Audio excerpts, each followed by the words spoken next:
Well, I'm just about at the summit of 7118. Very short hike up here. I believe it's around here. So I can see over towards Mount Akawie or Buckhorn Peak. Let's see.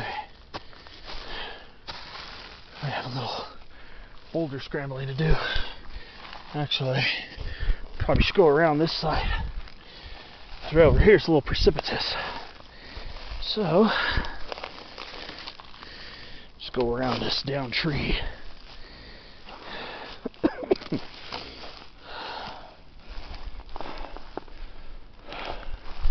And I'm just about at the top. It's only a few minutes since I last checked in.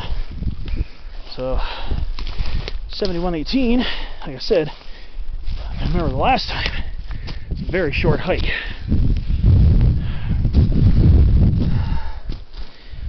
Alright, it's a little loose here. Let's see.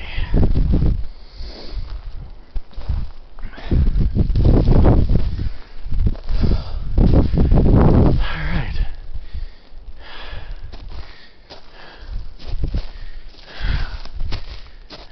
Okay.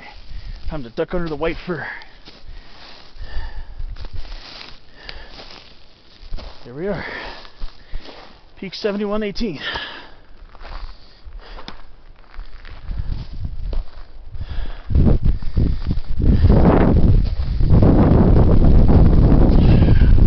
And there's Buckhorn Peak right there, which is 7,283 feet.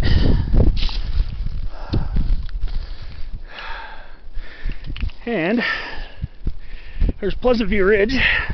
We got Will Thrall Peak, and there's Pleasant View Ridge. It's called Pleasant View Ridge. It's not the actual summit of Pleasant View Ridge, but the actual, well, I'll get to that in a second. Pleasant View Ridge is also called Pallet Benchmark. Now, anybody who has any familiarity with Pleasant View Ridge, the name Pallet is used for the benchmark that's on top of Pleasant View Ridge. We'll just call it Pleasant View Ridge Peak for now. 7,983 feet. It's not even close to the highest point along Pleasant View Ridge, but it's called Pleasant View Ridge. But the benchmark is supposed to say Pallet on there. I've never been there yet. I've been to Will Thrall once, but I haven't been as far as Pallet Benchmark. However, the confusion lies because this mountain here, partially obscured by the trees, that's Pallet Mountain. So we got Pallet Benchmark and Pallet Mountain. Now, if we're talking about the highest point along Pleasant View Ridge, would be, see, you got this peak here, that's 8160. That right there, that's Peak 8248. That's the highest point in the Pleasant View Ridge Wilderness and along the ridge itself.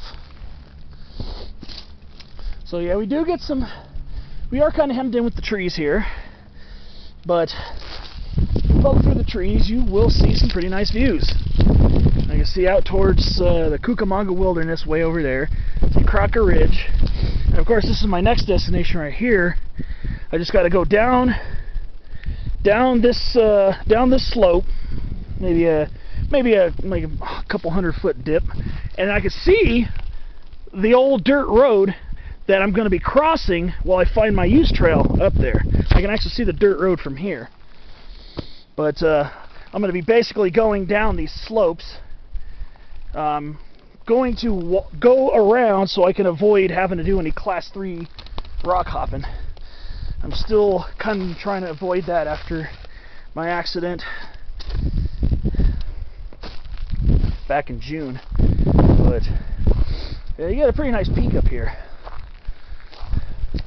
I believe this boulder, wait a minute, actually that boulder's the highest point there.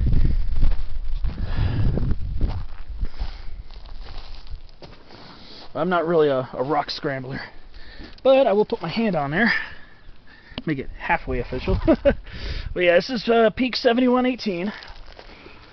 I believe it's listed on Peak Bagger, and I believe I might have put it on peakery.com. This is the second time I've been up here. The first time I didn't record it because I didn't really think about it, but it's a nice little peak. Kind of, it's close enough to the highway so you really can't get lost. The highway's just down there in the gulch, and you got Waterman Mountain as a landmark. So, I mean, unless you're really not paying attention or have the worst sense of direction in the world,